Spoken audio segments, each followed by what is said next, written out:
कहानी शुरू होती है लिपाक्सी और बबलू की सुहागरात से। बबलू कमरे में आते ही लिपाक्सी से बोलता है कि हमारी शादी जबरदस्ती हुई है, मैं किसी और से प्यार करता हूँ तो आपसे कर नहीं पाऊंगा, मुझसे कोई उम्मीद मत रखना और आप भी इस घर की मर्यादा को बनाकर रखना। इतना बोलकर बबलू रूम से चला जाता है। लिपाक्सी ने शादी बड़ी उम्मीदों से करी थी, लेकिन उसके साथ धोखा हो गया। लिपाक्सी के पापा एक एमएलए हैं और बबलू के पापा एक बड़े व्यापारी, तो दोनों ने मिलकर उनकी शादी करवा दी और बबलू उन्हें मना नहीं कर पाया। शादी को अब 3 साल हो गए। बबलू ने कभी भी लिपाक्सी के नजदीक आने की कोशिश नहीं की। बबलू के नहीं अपनाने से लिपाक्सी अलग अलग मर्दों से अफेयर करने की कोशिश करती, क्योंकि उसकी भी कुछ जरूरतें थी। लेकिन हर बार बबलू को पता चल जाता और वो अपने घर की इज्जत बचाने के लिए उन सबको मरवा देता और हर बार लिपाक्सी को अपनी ये हरकतें बंद करने के लिए कहता। लेकिन लिपाक्सी का हर बार जवाब होता, अगर धोखा देते हो तो खाने की भी हिम्मत रखो। अगर बबलू उसे अपनाता है तो वो सब कुछ छोड़ने के लिए तैयार है, लेकिन वो ऐसा कर नहीं पा रहा था। लिपाक्सी को हर रोज अकेलापन खाए जा रहा था, लेकिन वो कुछ कर भी नहीं सकती। एक दिन बबलू का ड्राइवर मिश्रा बबलू को बताता है कि उसका बेटा आज मुंबई से अपनी पढ़ाई पूरी करके आ रहा है और उसकी 15 लाख सालाना सैलरी में लंदन में नौकरी लगी है। मिश्रा की बात सुनकर बबलू उसे अपने बेटे को सीधा यहाँ हवेली पर ही बुलाने के लिए कहता है। थोड़ी देर बाद मिश्रा का बेटा राज उसके बुलाने पर सीधा बबलू की हवेली पर ही आता है। राज का लुक देखकर लिपाक्सी उस पर फिदा हो जाती है। राज बबलू की बहुत इज्जत करता है और जब वो उससे बात कर रहा था तो लिपाक्सी भी आकर राज से बात करने की कोशिश करती है। वो डायरेक्ट राज पर लाइन मार रही थी बबलू के सामने। राज भी लिपाक्सी से बात करता है, लेकिन वो उससे नजरें नहीं मिलाता। वहीं पर बबलू राज को ऑफर देता है कि लंदन में तुम 15 लाख सैलरी में काम करोगे, मैं तुम्हें 25 लाख दूंगा, यहाँ मेरे लिए काम कर लो, मेरा पूरा फाइनेंस संभाल लो। बबलू का ऑफर राज एक्सेप्ट कर लेता है। शाम को राज अपने दोस्त अभिमन्यु से लिपाक्सी और बबलू के रिश्ते के बारे में पूछता है, तो अभिमन्यु उसे बताता है कि दोनों की एक दूसरे से नहीं बनती। शादी को लंबा वक्त हो गया, लेकिन अभी भी उनको बच्चा नहीं है। लेकिन लिपाक्सी से बचकर रहना, जितनों ने भी उसके साथ अफेयर किया है, बबलू ने उन सबको रास्ते से हटा दिया।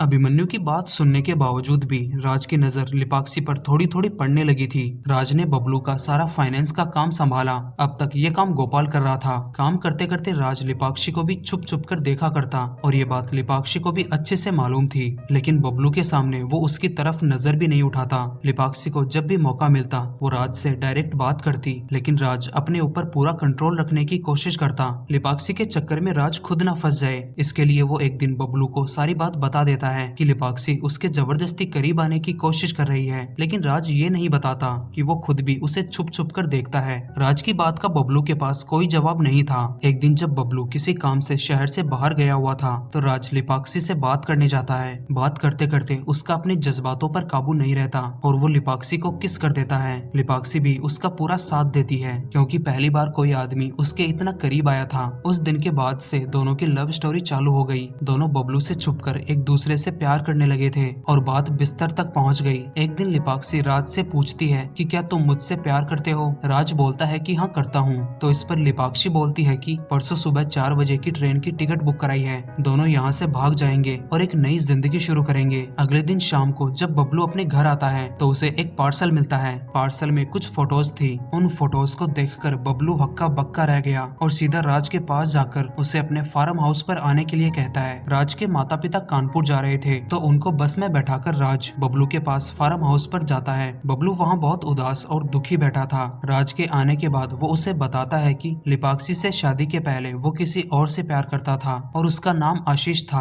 दोनों एक दूसरे से बहुत प्यार करते थे, लेकिन एक दिन बबलू के पापा को उनके बारे में पता चल गया तो उन्होंने आशीष और उसके पूरे परिवार को गायब करवा दिया और उसकी शादी लिपाक्सी से करा दी। बबलू फिर राज से बोलता है कि मैं तुमसे प्यार करने लगा हूँ। ये सुनकर राज की बोलती बंद हो गई और उसने कुछ नहीं कहा। बबलू राज को वो फोटोज दिखाता है जो उसे पार्सल में मिली थी। वो फोटोज लिपाक्सी और गोपाल की किस करते वक्त की थी। बबलू इस बात से ज्यादा दुखी था कि गोपाल ने उसे धोखा दिया। वो राज से बोलता है कि तुम लिपाक्सी को मार दो, मैं तुम्हें कुछ नहीं होने दूंगा और बाद में हम दोनों हमेशा साथ में रहेंगे। राज बबलू की बात मान जाता है। लिपाक्सी सुबह 3 बजे घर से रेलवे स्टेशन के लिए निकल जाती है। उधर राज भी अपना सारा सामान लेकर अपने घर से निकल गया। बबलू पूरी रात गोपाल को अपने फार्म हाउस में बांधकर पीट रहा था। राज जब शहर से चला गया तो उसने बबलू को एक वीडियो भेजा। उसमें वो उसे पूरी सच्चाई बताता है। जब राज ने पहली बार लिपाक्सी को किस किया था तब उसने कमरे में कैमरा छुपाया था। राज ने फोटोज में अपने चेहरे की जगह गोपाल का चेहरा लगा दिया और वो फोटोज बबलू को भेज दी। जाने से पहले राज ने बबलू के फाइनेंस में 10 करोड़ का घोटाला किया जिसे बबलू कभी समझ नहीं पाएगा। और राज ने ये सब किया अपने बाबा का बदला लेने के लिए। कुछ सालों पहले मिश्रा ने बबलू की गाड़ी गलती से घर के एक गमले में ठोक दी। बबलू ने गुस्से में मिश्रा का पैर तोड़ दिया था। उसी दिन राज ने कसम खाई कि वो एक दिन बबलू से अपने बाबा का बदला जरूर लेगा। लिपाक्षी को उसने बस एक मोहरे की तरह काम में लिया था। वो सुबह तक स्टेशन पर राज का इंतजार कर रही थी, लेकिन राज अपने माता पिता को लेकर देश छोड़ चुका था। बबलू गुस्से में लिपाक्षी के पास पहुंचा उसे मारने के लिए, लेकिन लिपाक्षी उसे बताती है कि वो प्रेग्नेंट है। ये सुनकर बबलू थोड़ा शांत होता है और उसे इस बात का भी एहसास होता है कि इन सब में लिपाक्षी की गलती नहीं थी, सब उसी की वजह से हुआ था। बबलू ने फिर लिपाक्षी को अपना लिया और यहीं पर ये कहानी खत्म हो जाती है।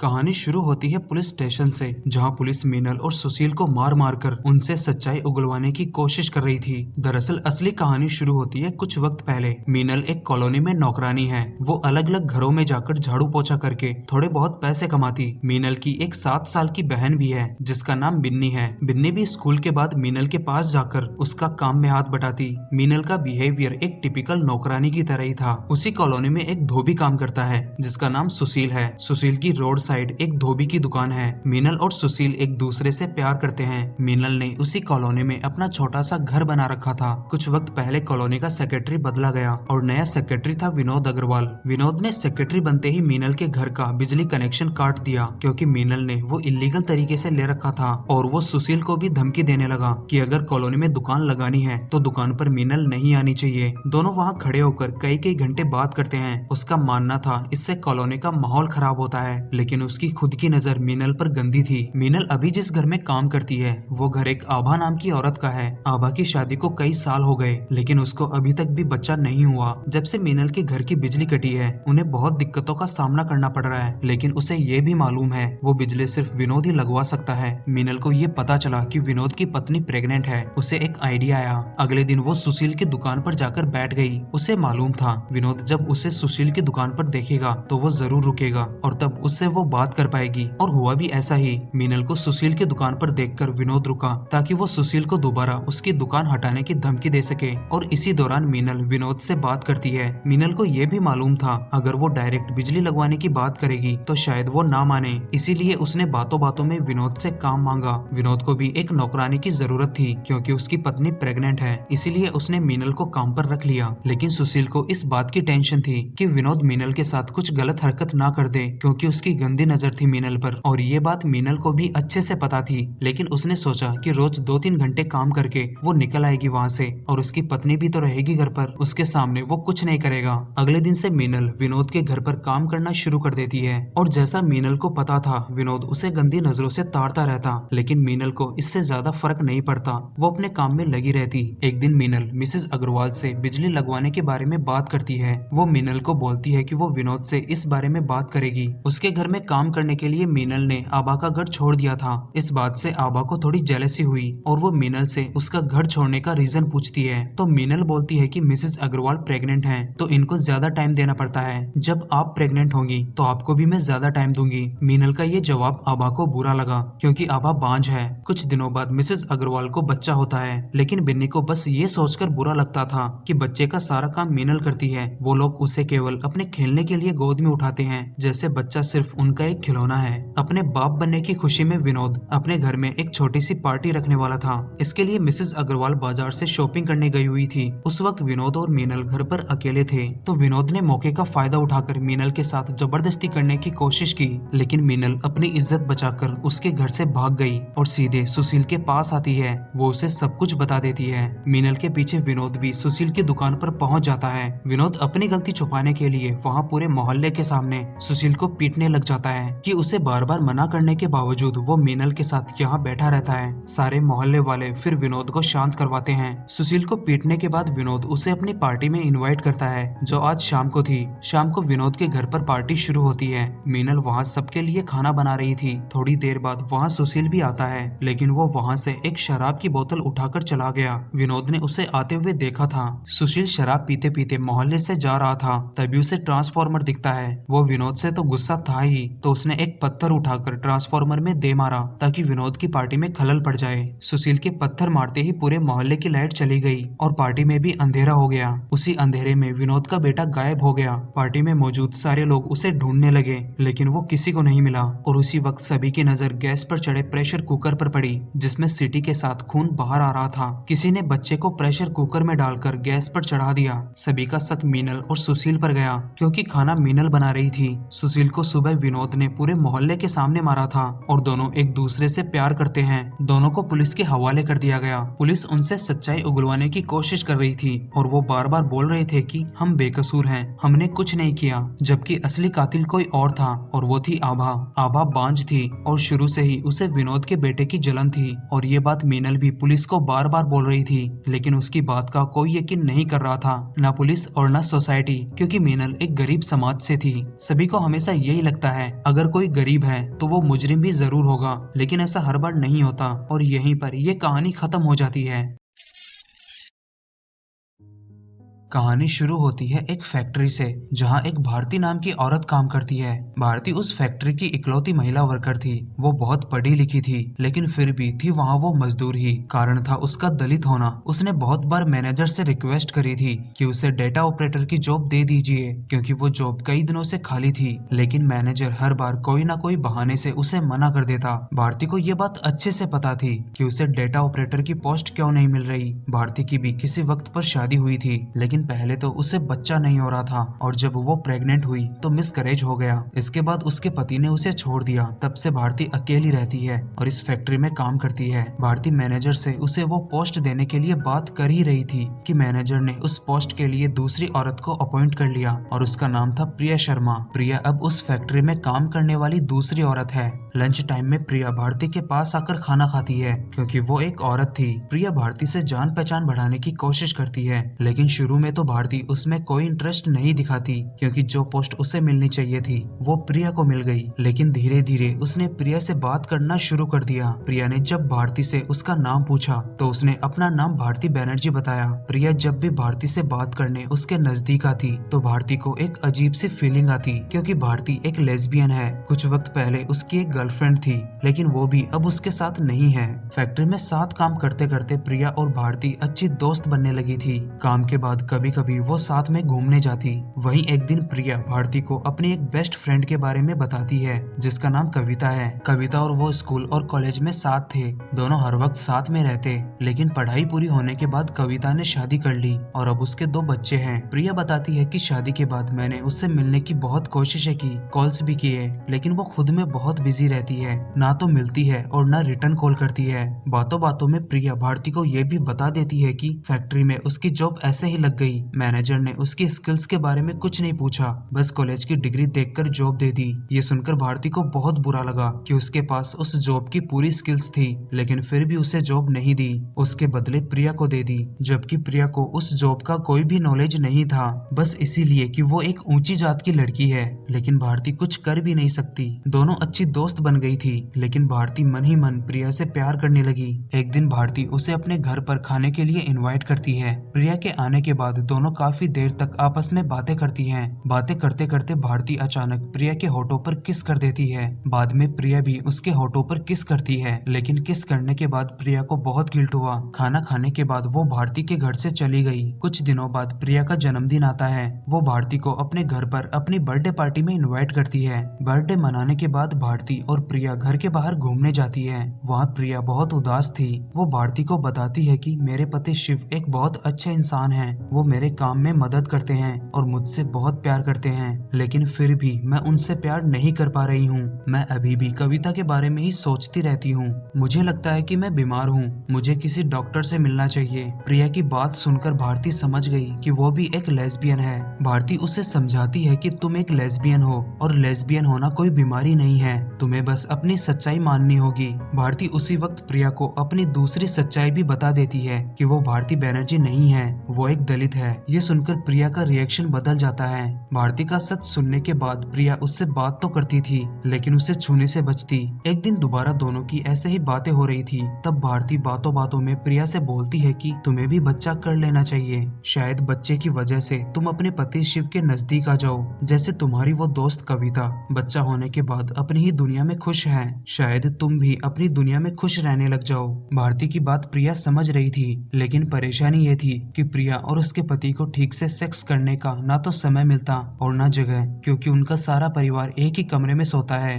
भारती ने इस प्रॉब्लम का सॉल्यूशन भी दे दिया, वो सेक्स उसके घर में कर सकते हैं। इसके बाद प्रिया और उसका पति कई दिनों तक भारती के घर में जाकर फिजिकल होते और जिस दिन प्रिया नहीं आती वो अपना काम भारती को करने के लिए देकर जाती। कुछ दिनों में प्रिया प्रेग्नेंट हो गई। उसको अब 8वां महीना चल रहा था। अब काम पर आने जाने में उसे थोड़ी तकलीफ होने लगी, तो उसने मैनेजर से 3 महीने की छुट्टी मांगी और साथ ही ये भी रिक्वेस्ट करी कि इतने वक्त तक उसकी जगह भारती काम कर ले। 3 महीने बाद वो दोबारा आकर ज्वाइन कर लेगी। मैनेजर प्रिया की बात मान गया। प्रिया फिर छुट्टी पर चली गई। भारती ने उसका सारा काम संभाला। भारती अपना काम बहुत अच्छे से कर रही थी। मैनेजर भी उसके काम से खुश था। और कुछ दिनों बाद प्रिया को बच्चा होता है। एक दिन भारती उससे मिलने गई। उसे प्रिया उदास लग रही थी। उसने उदास होने का रीजन पूछा तो प्रिया उसे बताती है कि बच्चा होने के बाद शिव और ज्यादा पराया लगने लगा है। अब तो सारा दिन बच्चे की देखभाल में निकल जाता है, तो शिव से नजदीक आने का मन भी नहीं करता। प्रिया के बच्चा होने के बाद उसकी सास ने उसकी जॉब परमानेंट छुड़वा दी।